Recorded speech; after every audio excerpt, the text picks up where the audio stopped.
මම සමස්ත ලංකා එක්සත් ගුරු සංගමේ සභාපති යල්වල පඤ්ඤාසේකර හාමුදුරු. අද විශේෂ මාධ්‍ය සාකච්ඡාව පවත්වන්නේ මේ වෙන විට ලංකාවේ අධ්‍යාපන ප්‍රතිසංස්කරණ පිළිබඳව ඇති වී තිබෙන අර්බුදකාරී තත්ත්වය පිළිබඳව වර්තමාන කරුණු පැහැදිලි කිරීම සඳහා. විශේෂයෙන්ම අධ්‍යාපන ප්‍රතිසංස්කරණයක් අවශ්‍යයි කියලා අවුරුදු ගණනාවක ඉඳලා ප්‍රකාශ කරපු ඉල්ලීම් කරපු අරගල කරපු කණ්ඩායමක් තමයි ගුරු විද්‍යාල්පති වෘත්තීය සමිති සන්ධානය. ඒ අනුව ප්‍රජාතන්ත්‍රවාදීව මේ වෘත්තීය සමිති සමග සාකච්ඡා කොට ක්‍රියාත්මක නොකිරීමත් සකස් නොකිරීමත් ඒ වගේම විද්වතුන්ගේ අධ්‍යක්ීම් බහුල අයගේ විවිධ පාර්ශවයන්ගේ සහ භූගෝලීය වශයෙන් වෙනස් මට්ටම් වල තිබෙන පුජ්‍යලීන්ගේ සමාජීය මට්ටම් වල සිටින සමගේත් අදහස් නොවිසීමේ කොට අන්තනෝමතිකව මේ අධ්‍යාපන ප්‍රතිසංස්කරණ සකස් කරලා සංගවාගෙන ක්‍රියාත්මක කිරීමේදී තමයි මේ ගැටලු ඇති වෙලා තිබෙන්නේ. ඒ තත්ත්වයන් පිළිබඳව දිගින් දිගටම ගරු අග්‍රාමාත්‍යතුමිය සහ අධ්‍යාපන අමාත්‍යතුමිය සමගත් ගරු ජනාධිපතිතුමා සමගත් අපි වට කීපයක් සාකච්ඡා කරන්නට යෙදුණා. ඒ අනුව රටේ ජනතාව බුද්ධිමතුන් සියලු දෙනා කරන ප්‍රකාශයක් තමයි අධ්‍යාපන ප්‍රතිසංස්කරණ අවශ්‍යයි කියන එක. එතකොට මේ ප්‍රතිසංස්කරණ ක්‍රියාත්මක කිරීමේදී ඇති වෙලා තිබෙන යටිතල පහසුකම් පිළිබඳව ගැටලු, ප්‍රායෝගිකව එක් ප්‍රදේශවල මානව සම්පත් පිළිබඳව ගැටලු, ඒ වගේම මේ මොඩියුල් අභ්‍යන්තරයේ කරුණු පිළිබඳව මතුවලා තිබෙන ගැටලු, මේ කාරණා පිළිබඳව විශ්ලේෂණයක් කරන්නට කියන කරලා ක්‍රියාත්මක කරන්න කියන එක තමයි අපේ ඉල්ලීම. ඒ අනුව ජනාධිපතිතුමාට මේ කරුණු ඉදිරිපත් කිරීම නිසා මේ අවශ්‍ය පසුබිම සකස් වෙන තුරු වසරකින් 6 වසර මොඩියුල් අධ්‍යයනය කල් දාලා තියෙනවා. ඒක ක්‍රියාත්මක නොකරනවා නෙවෙයි, ඒක ක්‍රියාත්මක කරනවා. ඊළඟට ඉතාමත් ඉක්මනින් විද්වත් කමිටුවක් සකස් කරලා, විද්වත් කියන්නේ විවිධ පාර්ශවයන් නියෝජනය කරන මණ්ඩලයක් මගින් නැත්නම් කමිටුවක් මගින් මහජන අදහසුත් සැලකිල්ලට අරගෙන මේ ප්‍රතිසංස්කරණ සංශෝධනය කිරීමට ගරු ජනාධිපතිතුමා තීරණය කළා තිබුණා. දැන් මේ තීරණ දෙක තමයි ඊයේ විශ්වවිද්‍යාල ආචාර්යවරුන්ගේ සංගමයටත් ප්‍රකාශ කළා තියෙන්නේ. ඒ නිසා අපි පළවෙනි කාරණේ කියනවා හැකි ඉක්මනින් මේ කමිටුව පත් කරලා ඒ කමිටුවට මේවා ඉදිරිපත් කරලා සමාලෝචනය කරන්න නැත්නම් අදහස් දක්වන්න, එහෙම දක්වලා සංශෝධන විතරක් ඇතුළත් කරලා ක්‍රියාත්මක කරන්න කියන එක තමයි අපේ පළවෙනි ඉල්ලීම. ඒ අනුව එක වසර ප්‍රතිසංස්කරණ අලුතෙන් එන ළමයින් නිසා බොහෝ ගැටලු මතුවෙලා නැහැ. නමුත් මේ යම් යම් අකුරු පිළිබඳව ගැටලු ඒ තුලත් තියෙනවා. උදාහරණයක් හැටියට ගත්තම සිංහල භාෂා මොඩියුලේ බ කියන වචනේ ප්‍රමාණයෙන් විශාල කළ මුද්‍රණය කරලා තියෙනවා. අනිත් අකුරු සාමාන්‍ය විදිහට තියෙනවා. ඒකට ළමයාට මේ සංකල්ප දෙනකොට ප්‍රශ්නයක් ඇයි බයන්නේ විතරක් විශේෂ වෙන්නේ කියලා. ඒක අපි දැක්ක කාරණයක්.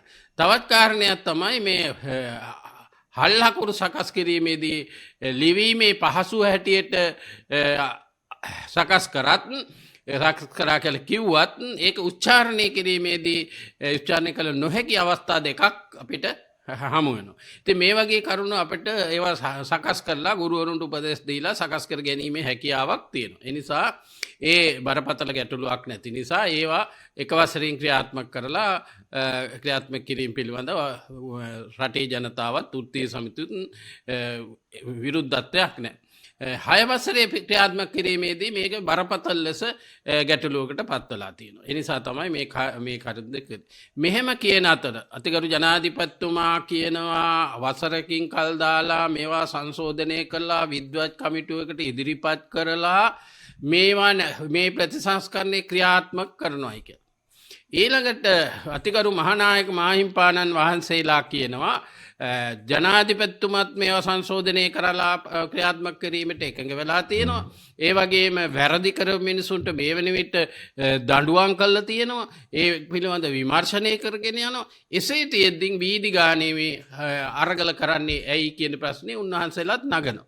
එසා මේ රටේ බලගත්තු ආණ්ඩුව එක කියනටත් විරුද්ධ.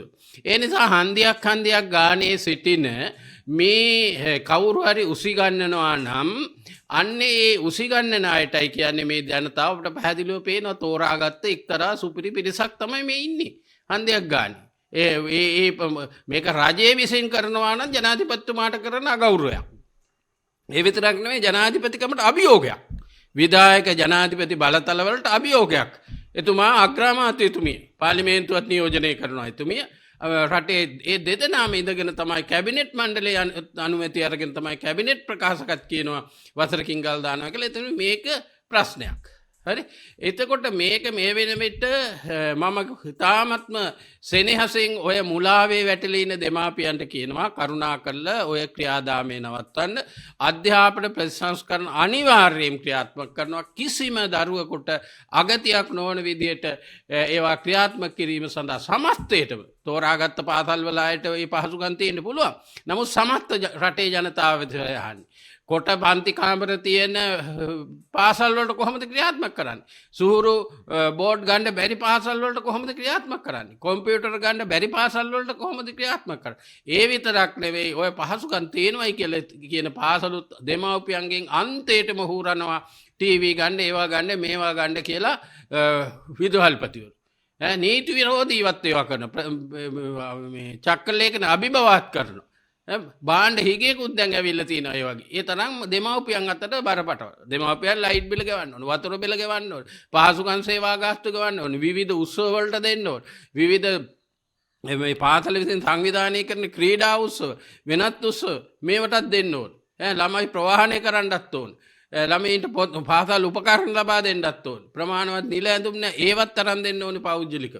ඉතින් මේ වගේ පසුබිමක ඉන්න අයට එකපාරම මේක ඇබුවම එක කණ්ඩායමක් හැලෙනවා. එක කණ්ඩායමක් කරන ඔය කෑ ගහන කණ්ඩායම ඔය සුපුරු නෝනා සංග්ලාස් දාගෙන ඉන්න නෝනලා අවුවට මේ ඉරපය බලන්න බැරි නෝනලා ඒ අය තමයි මේ කොහේ හරි වැඩ කරලා ඇවිල්ලා මේක මේ අවුස්සන්නේ. ඒකට අහිංසක ගමේ ඉන්න දරුවන් වෙනුවෙන් නෑ. ඒ නිසා කරුණා කරලා මේක නවත්තන්න අධ්‍යාපන ප්‍රතිසංස්කරණ ක්‍රියාත්මක කරනවා. ඒ ක්‍රියාත්මක කරලා මේ රටේ සමස්ත දරුවන්ගේ අනාගතය නව ලෝකයකට ගෙනෙනවා. ඒ සඳහා අපි අරගල කරනවා. ඒක නොකළොත් අපේ අරගලය දියත් කරනවා කියන එකත් මේ වෙලාවේදී ප්‍රකාශ කරන්න කැමතියි. දැන් මේ අදත් දෙමෝපියෝ ඇවිල්ලා මේ පාර්ලිමේන්තුවට උද්ඝෝෂණයක් කරන්න හදනවා. මේ මොකක්ද ඉතින් මේ වෙන්නේ? ඇත්ත වශයෙන්ම මේ එන දෙමාපියෝවත් මේ අධ්‍යාපන ප්‍රතිසංස්කරණ ගැන දන්නේ නැහැ. මොඩියුලේ ගැන දන්නේ නැහැ. ක්‍රියාත්මක කරන්න අවශ්‍ය දේවල් පිළිබඳව දන්නේ නැහැ.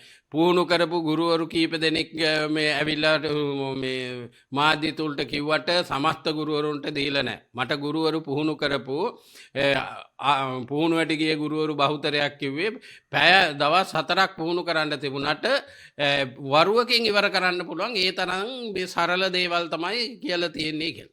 ඒතකොට මේ සඳහා විශාල මුදලක් වැය කරන නිසා 4 වෙනකම් කතා කර ඉඳලා යාවේ.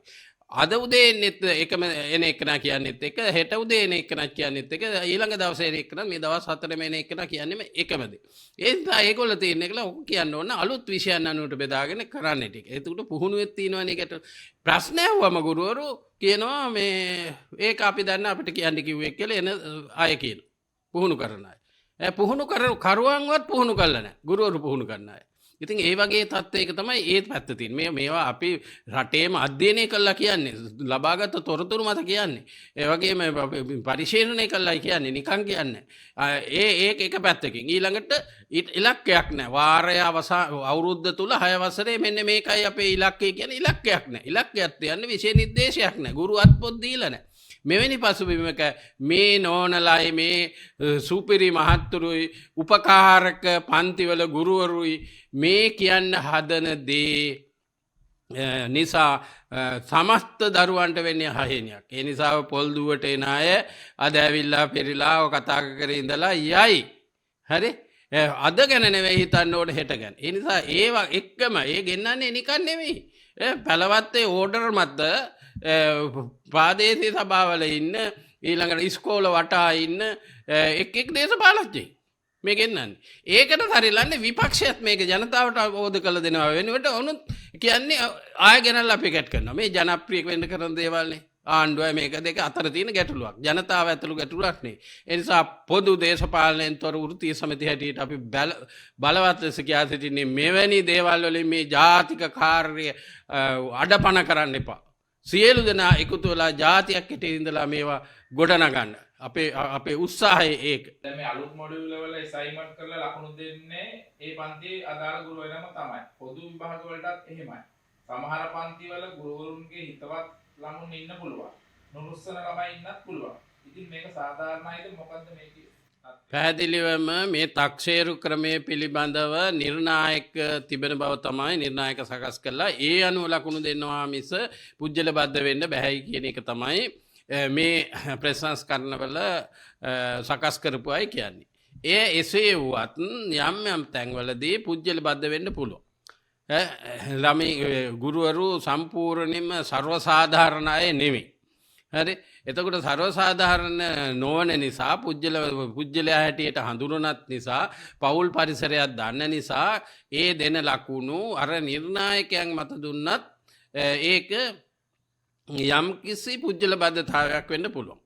එහෙත් මේ තක්ෂේරුකරණය ජාතික මට්ටමට එනකොට වෙනස් ක්‍රමයකට සකස් කිරීම යෝග්‍යයි කියන එක තමයි අපි සඳහන් කරන්න. මොකද ප්‍රායෝගිකව ලබන අත්දැකීම තක්ෂේරුකරණය කරන්නට ලිඛිත විභාගයකින් හැකියාවක් ඇත්තේ නැහැ. ඒ නිසා ඔහු කරන කාර්යයන් පිළිබඳව සිද්ධ කරන්න එහෙම වෙන්න පුළුවන්.